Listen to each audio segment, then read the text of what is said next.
अस्सलाम वालेकुम वरहमतुल्लाहि वबरकातुहू गाइस। रिसेंटली आप लोगों ने खबर सुनी होगी कि अमेरिका में एक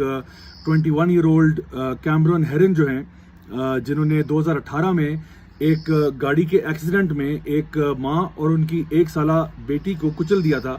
उनको रिसेंटली 24 साल की कैद सुनाई गई, यानी 24 years in prison,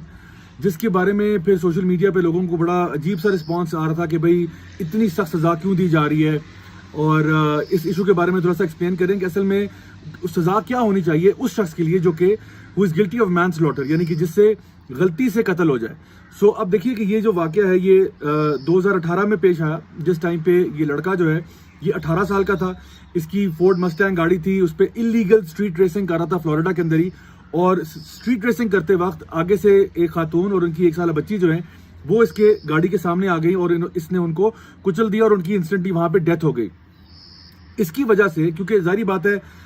he was not planning to kill someone that day, but इसको हम कहते हैं, मतलब इसको स्टुपिडिटी भी कहा जा सकता है, इसको रेकलेस इंडेंजरमेंट भी कहा जा सकता है, एक्सट्रीम लेवल ऑफ नेग्लिजेंस भी कहा जा सकता है, ये सारी चीजें हैं। बट बहरहाल इस अनफॉर्चुनेट वाक़े के अंदर 2 कीमती जाने जो है वो जाया हो गई। अच्छा, अब हुआ ये कि अभी रिसेंटली अमेरिका में एक जज ने जो फैसला सुनाया उसमें ये कहा कि जी इसको 24 साल की कैद होगी। अब फॉर एक्सीडेंटल मर्डर 24 साल की कैद अक्सर लोगों को लगा कि बहुत एक्सट्रीम है, लेकिन प्रॉब्लम यह है कि जो रीज़न अक्सर लोगों ने दिया है ऑनलाइन, अगर आप सोशल मीडिया को फॉलो करें तो वो कह रहे हैं कि देखो ये लड़का बहुत क्यूट है, he is too cute to be punished for 24 years. Okay, so first of all, what if he was not that cute? What if this was an old man who was ugly and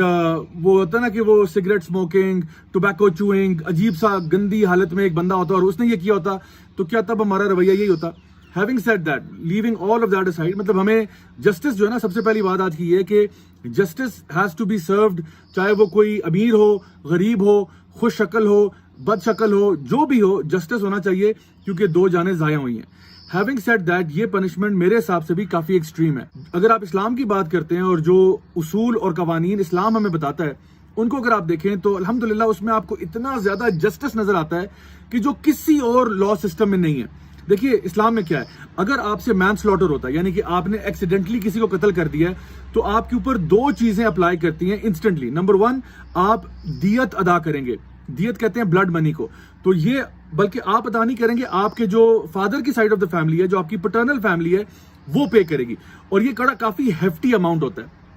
तकरीबन आप कह रहे हैं approximately 100 ऊंटों के बराबर। अब ये जो सारी की सारी लाइबिलिटी आपके पेरेंट्स की या फादर की साइड के ऊपर पड़ी आके, यानी बाप, आपका चाचा, ताया, दादा, उनसे रिलेटेड जो कजन्स वगैरह हैं वो सारे पे करेंगे। इससे होता ये है माशरे के अंदर कि देखिए जब आपके भाई का बेटा जो है फॉर एग्जांपल उसने ये काम किया है या इस तरह से कुछ ऐसा वाकया हुआ है, तो चूंकि दियत जो है आप सबने पे करनी है मिलके, तो होता ये है कि सारे जो है ना वो एक दूसरे को खींच के रखते हैं कि भाई तेरे बच्चे की वजह से हमें भी अब पेनल्टी पड़ रहा है, तो वो खुद ही अंदर से ना फैमिली उसको खींचेगी कि भाई तेरी वजह से हम सबको पता है। फिर वो नहीं होगा जो अमीर बाप की बिगड़ी हुई औलाद जो है ना जहां चाहे गाड़ी चलाती फिरे, भगाती फिरे, कोई परवाह नहीं किसी के बारे में, वो वाला मामला फिर नहीं होगा, क्योंकि हर बंदा कंसर्न होगा कि अगर मेरे भाई के बच्चे ने या फलां के बच्चे ने ये काम किया तो मुझे ही उल्टा पड़नी है आके। तो इसलिए सारे अपनी फैमिली के अंदर लोगों को तमीज से रखेंगे कि बेटा तरीके के साथ गाड़ी चलाओ, वरना गाड़ी ले लो, इससे गाड़ी देनी नहीं है इसको। तो इसलिए वो पूरी चीज आती है। हाँ, अगर कोई फैमिली मेंबर ऐसा है जो कि बेचारा बहुत गरीब है और बेचारा खुद ज़कात लेने वाला है,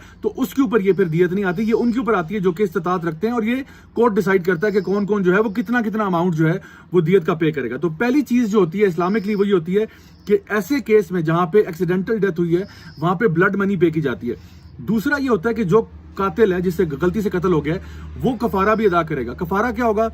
फर्स्ट ऑफ ऑल उसको एक गुलाम आजाद करना होगा, क्योंकि आजकल वो गुलामों वाला सिस्टम नहीं है, तो फिर उसके ऑल्टरनेटिव ये है कि वो 2 महीने लगातार रोजे रखेगा। 2 months of consecutive fasting has to be done, तो इसके बीच में वो ब्रेक नहीं ले सकता। तो ये जो है ना, ये है punishment for the killer himself, जिसने कत्ल किया, चाहे वो नेग्लिजेंस में हुआ है, उसकी स्टुपिडिटी की वजह से हुआ है, जो भी आप उसको कह लें, लेकिन उसका ये कफारा है जो उसका और उसके अल्लाह के बीच में है कि ये उसने पे ऑफ करना है, ताकि अल्लाह ताला उसके गुनाहों को माफ कर सके, क्योंकि गलती हुई है। अब देखें, एक बंदे से जिससे गलती हो गई है, ठीक है, वो स्टूपिड था, उससे बेवकूफ़ी में, जहालत में, नेग्लिजेंस में 2 लोगों की जान चली गई,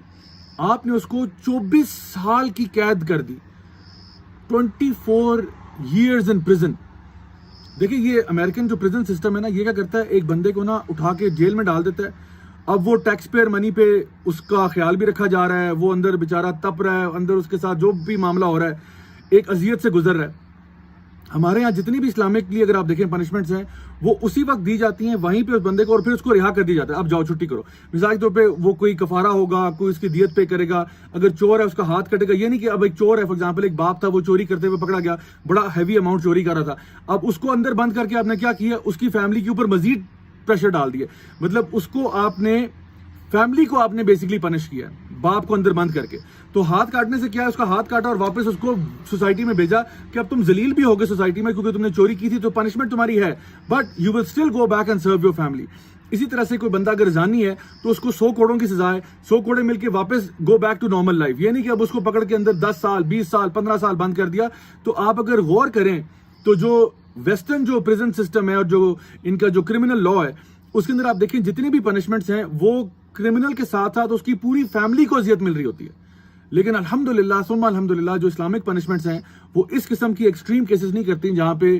ایک ہی بندے کو آپ نے ایک غلطی کی وجہ سے, ایک فولشنس کی وجہ سے آپ 24 سال کے لیے اس کو آپ پریزن میں بھیج دیں. بلکہ سسٹم ایسا بنایا گیا ہے کہ جہاں پہ اس کو بھی پنش کیا جائے گا, وہ اپنا کفارہ پے کرے گا, اس کی فیملی دیت پے کرے گی, اور اس حساب سے وہ فیملی اس کو کھینچ کے رکھے گی کہ آئندہ ہمارے فیملی میں کوئی ایسا واقعہ دوبارہ پیش نہ آئے. تو انشاءاللہ میں سمجھتا ہوں کہ امریکن جو کورٹس ہیں ان کو چاہیے کہ وہ ڈیفینیٹلی اس ڈیسیجن کو ریکنسیڈر کریں, not because the guy is good looking اور ہینڈسم اور any thing like that, but because یہ جو پنشمنٹ ہے یہ واقعی میں ان کا سسٹم جو ہے بہت ایکسٹریم پنشمنٹ کو پش کرتا ہے. اللہ تعالیٰ ہم سب کو ہدایت دے اور ہمیں توفیق دے کہ ہم واقعی میں اسلامک جو لیگل سسٹم ہے اس کو اپلائی کر سکیں. السلام علیکم ورحمۃ اللہ وبرکاتہ.